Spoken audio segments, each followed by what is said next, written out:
Cigars are to Cuba what caviar is to Russia and cognac and champagne to France. So when Remy Martin wanted to showcase its premium 100-year-old cognac, it headed to Cuba and invited international cigar aficionados to see how it combined with Cuba's most expensive, top-of-the-range cigar, the Cohiba Bejique. A box of 10 Bejiques costs around $400. At that price, the counterfeiters have started to move in. Just this last year, 200,000 Cuban cigars, counterfeit Cuban cigars, were found in Cuba. The United States regularly discovers hundreds of thousands. Colin Ganley is editor of Cigar Journal magazine and a regular visitor to Cuba. Counterfeit cigars are made both here in Cuba and outside of Cuba. The counterfeit cigars made here are typically done in small factories called chinchales. What that is it's usually someone's living room. Someone who knows how to roll, or maybe a few family members will get together. They'll acquire some tobacco, sometimes some banana leaves, roll it together, and then they'll acquire some bands on the black market to put together a convincing-looking fake cigar.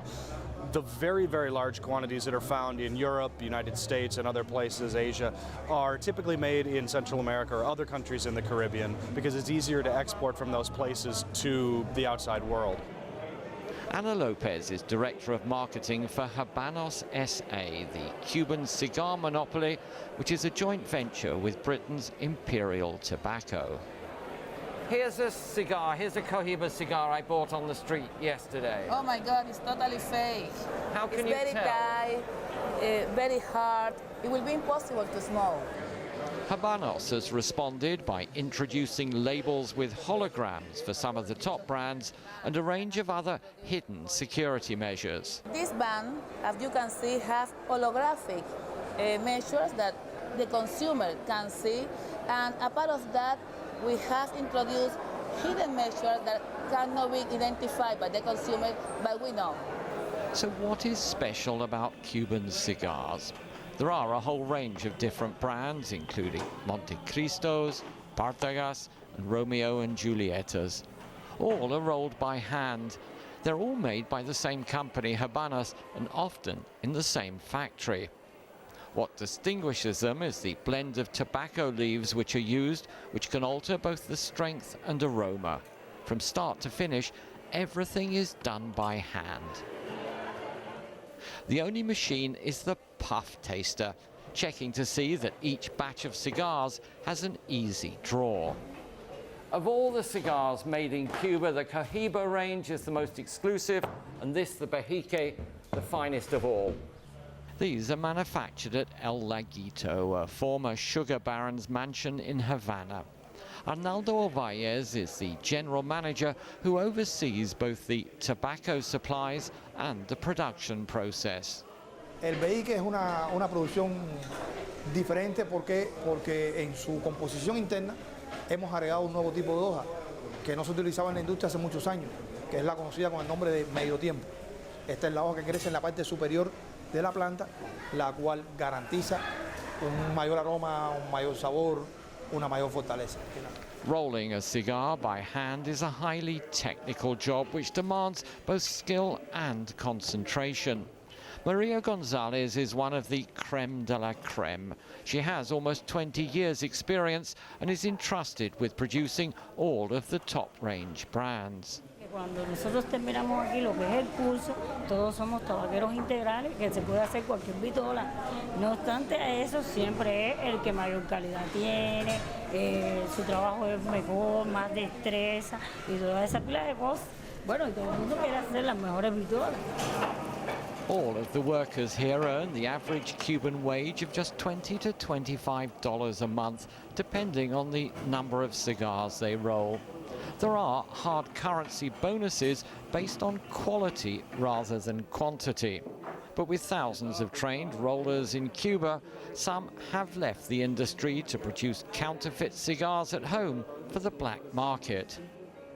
As with any luxury good, maintaining the integrity of the brand is vital. Y tercero, tenemos un cuerpo de inspectores de calidad que se encargan de gestionar la calidad en la empresa y a partir de ahí es que hemos logrado mantener esta calidad de forma estable.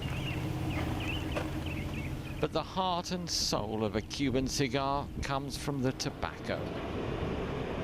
And for that you need to head to the western tip of the island, to the province of Pinar del Rio.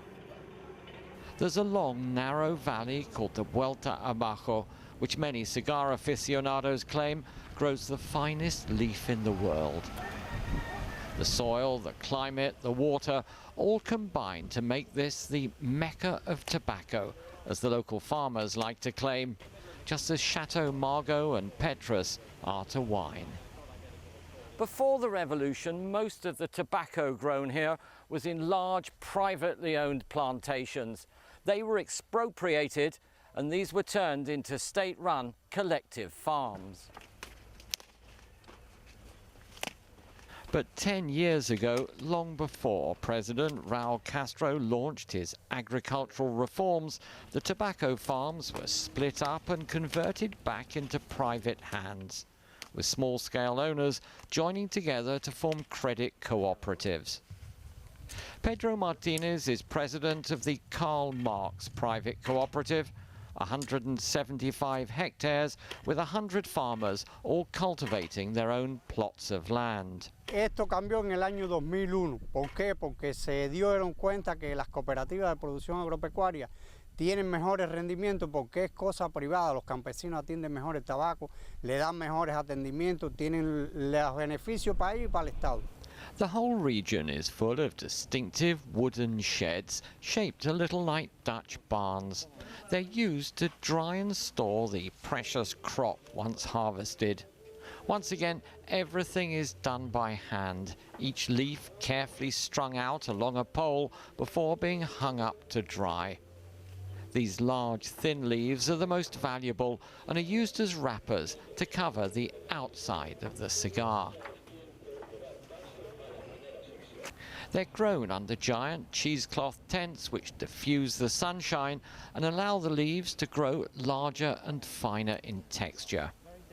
Giovanni Concepcion is one of the private farmers belonging to the Karl Marx Cooperative. Not only does he own his 2-hectare plot, but he's allowed to employ extra labor when needed. Usamos nuestra familia y fuerza que nosotros contratamos. You're allowed to contract hire labor. ¿Se puede contratar? Se puede contratar, sin problema ningún tipo. There are still reminders of this tobacco region's affluent pre-revolutionary past. Many of the original plantation owners left for Central America or the Dominican Republic, taking their tobacco seeds with them. Today, some are producing their own award-winning hand-rolled cigars. But for most aficionados, there is nothing quite like a Cuban cigar. Our thanks to Michael Voss for that report. That brings us to the conclusion of our broadcast this week. We'd love to